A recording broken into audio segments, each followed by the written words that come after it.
Okay, this is my DNS server. So what I'm going to do,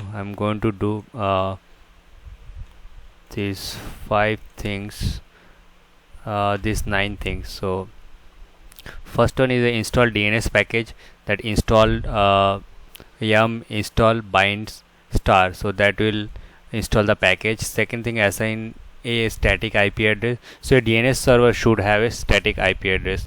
Next thing is to set a fully qualified domain name. So let's see how we can set that. So if you go to, sorry, now I'm go to vi etc sysconfig, then your host name or ctc host name. So okay, now just quit here, and next thing I'm going to do is add your host name and an IP address in etc host.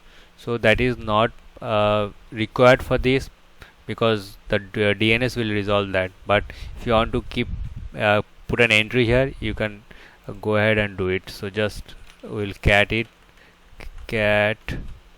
etc host.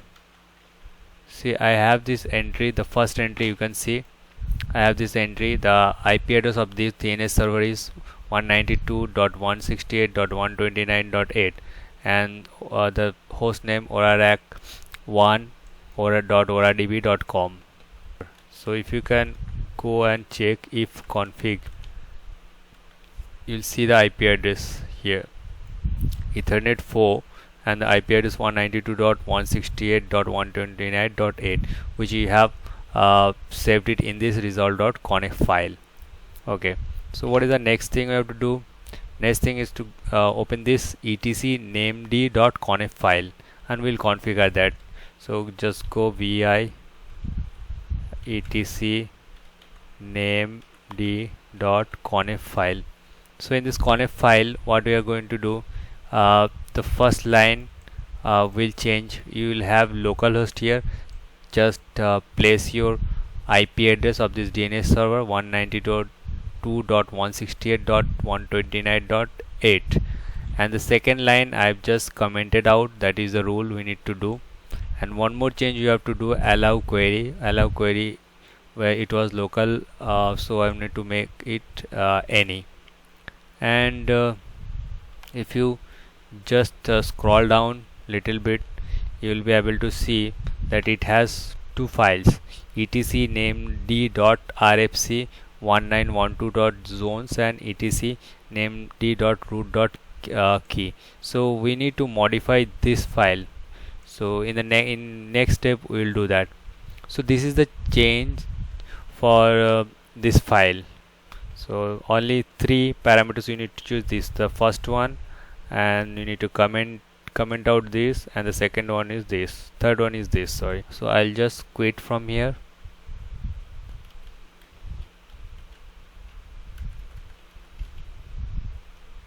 Paste. So you just go cd etc/named.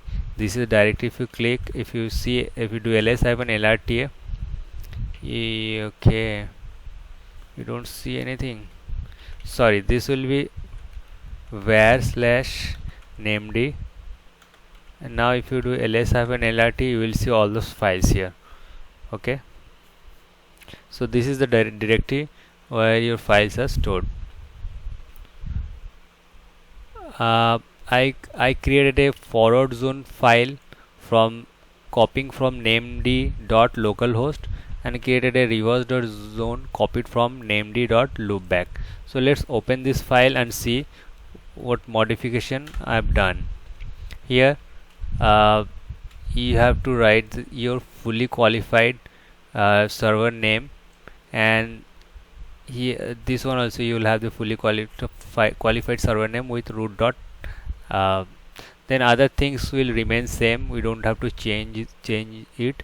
And here you have this fully qualified domain name ends with dot. And now you have all this Oracle servers entry.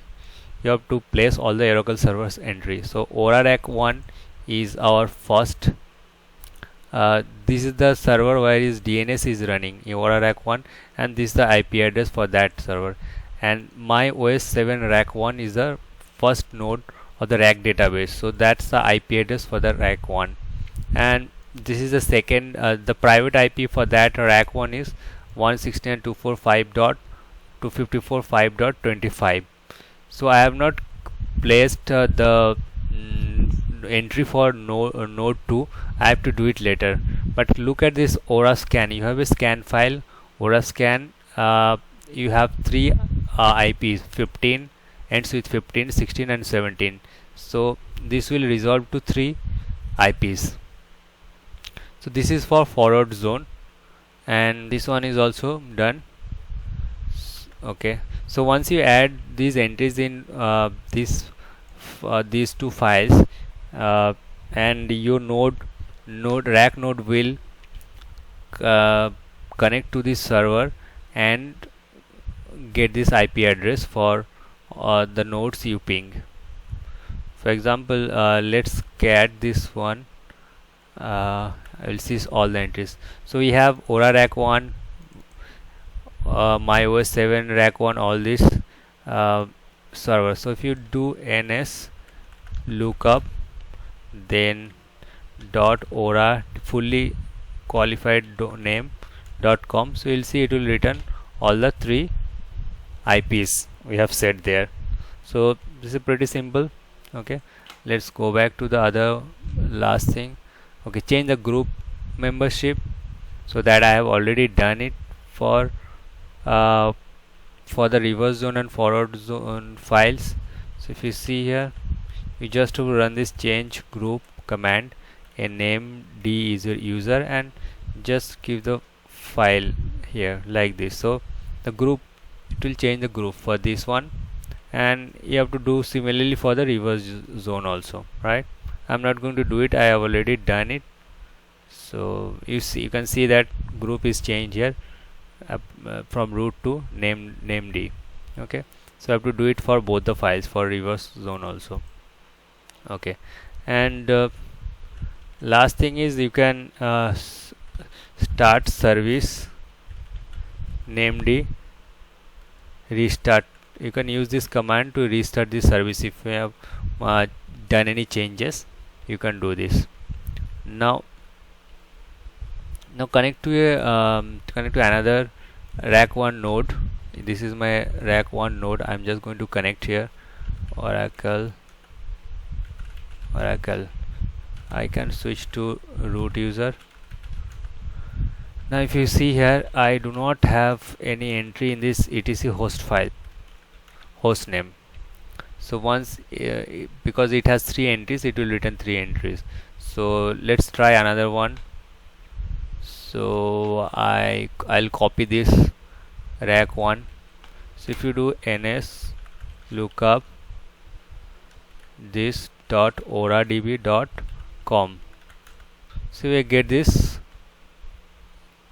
from this server, from the DNS server. So it is all configured in your DNS server. If that's the reason why I do not need to add entries for this in my forward zone file, these 2 files. That's it.